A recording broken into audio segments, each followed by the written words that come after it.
News, police in Oregon confirming just hours ago that a former cop, an accused child rapist at the center of a massive manhunt, shot himself earlier today. And the one-year-old boy he kidnapped is safe. Now, police say it happened as they were chasing Elias Huizar in a car near Eugene, Oregon. They say he shot himself in the head, but it's unclear what his condition is right now.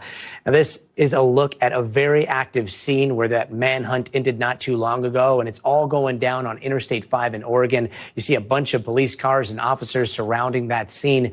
Now, this all started yesterday after investigators say Huizar shot and killed his ex-wife outside of an elementary school in West Richland, Washington. They later found the body of his girlfriend at his house during a search, and then they realized a one-year-old named Roman Huizar was missing, leading to an Amber Alert. Now, it happened as Huizar was supposed to be in court yesterday on charges of child rape from an incident in February where he allegedly sexually assaulted a teenage girl.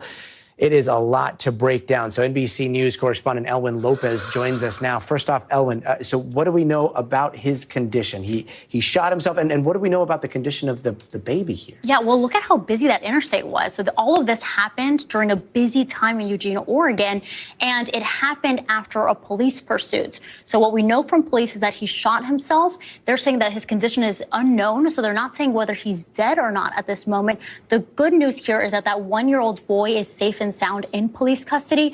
But again, we don't really know exactly the details as to how this police pursuit occurred specifically, whether he was seen in surveillance cameras or not, whether someone called, spotted. We know that he initially fled the scene in a Toyota Corolla, a silver Toyota, and then they spot him in Portland in a black sedan. So we don't really know the details as to what happened after he fled the scene, simply that he was spotted in Portland, and then, of course, everything ended, that whole manhunt that literally, stretched from Washington to Oregon. And we know that U.S. Marshals and FBI were involved, finally ended today. And Ellen, just looking at the details of this case, it's a lot to take in. You got allegations of child rape, of murder, of kidnapping. How did this all start?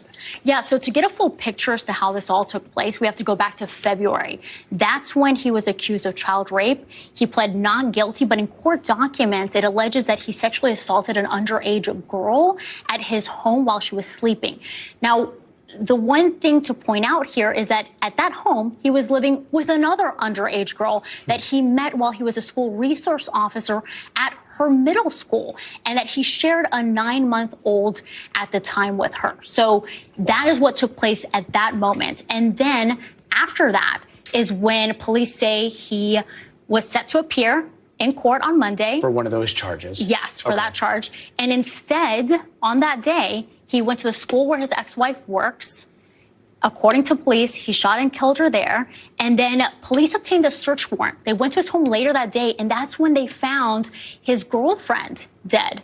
So they believe he killed not only his ex-wife, but his girlfriend as well, and then took off with that one-year-old boy. What else do we know about his background? A former cop, a school resource officer at a middle school. What else can you tell us? So I called Yakima Police Department and talked to them about his history. So he had been employed for 9 years.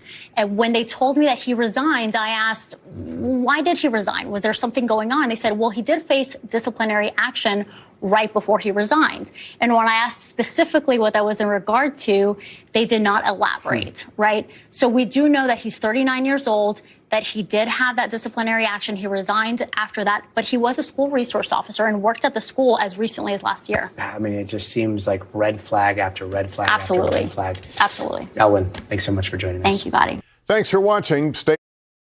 I'm guessing shooting your ex-wife, shooting your girlfriend is a sign of guilt, no? Why would you need to do all of those things if you were innocent? And then in the end, turn around shooting yourself. What are you doing? You're helping out taxpayers? Because if all these allegations are true, it doesn't make sense you go in jail and sit down. You probably did us a favor. I'm going to follow up with all the details that's coming up on this one, and I'm going to update it. Let me know what you guys think.